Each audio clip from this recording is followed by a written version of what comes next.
après nag dootuñu waxaat dañuy jëf parce que duñu am temps parce que mon futur président là du am temps duñu am temps daal moom nee nañ ñun bu ñu am temps.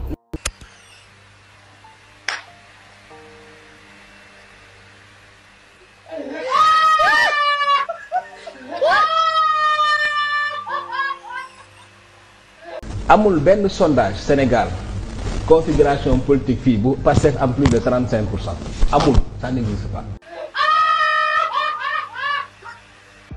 dem leen ngeen xool dëkk bi wala ngeen xool réseaux sociaux yëpp Amadou rek ngay dégg. Modou Mbaye man du ma am gàcce. Modou Mbaye. maître yaa bari doole maître yaa bari doole.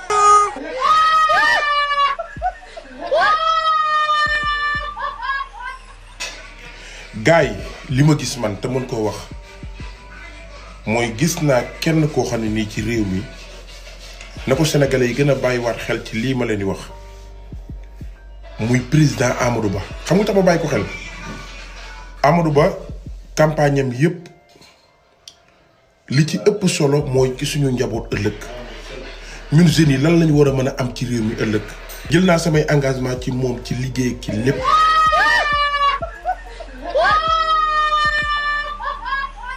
tey jii saa dégguma li nga wax dellu tey jii ci talaata gii. waaw saa jël na engagement de. saa jël na engagement. déggul ma la wax dama ne la bu élection yi bu doon tey la. bu doon tey la. mën na maa war ne dañuy yëkkati loxo. lii bu ma la ko laajoon dimanche danga ma naan bu doon tey la. waaw bu doon samedi la. bu doon samedi waaw.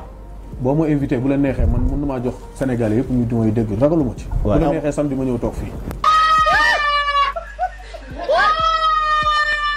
Ousmane Sonko du bokk ci élection yi Bassirou Diomaye Faye du bokk ci élection yi. ñii waruñu taxaw am sañ-sañ sax taxaw naan réew mi lañ soxla dañoo yeb sénégalais yi. Ousmane Sonko mënul gérer boulangerie.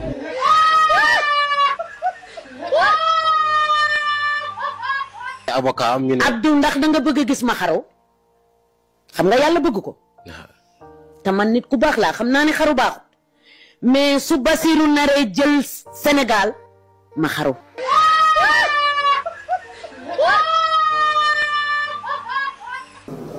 maître defe naa dinañ jël disposition yëpp pour que huissier bi bu affaire yi génnee rek ñu saisir këram.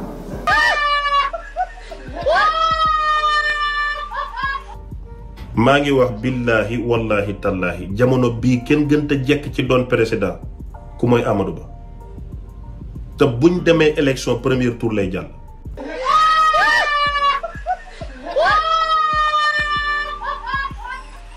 Jomaay buñ ko joxee milliard signature bi da koy juutal.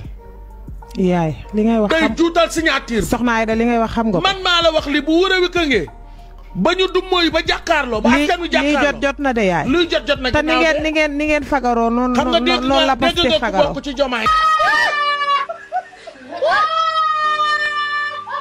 dañ ko wax fii bind leen ngeen denc dimanche yàggatul altine ci topp ñëpp dañoo war a xëy liggéey insha allah rabbi ak lu coow li bari bari Amadou Ba day gagné élection yi gars yi maa leen ko wax maa ngi tuubal ñëpp nag faru maa ngi moom nag waaye lu ma yàlla wax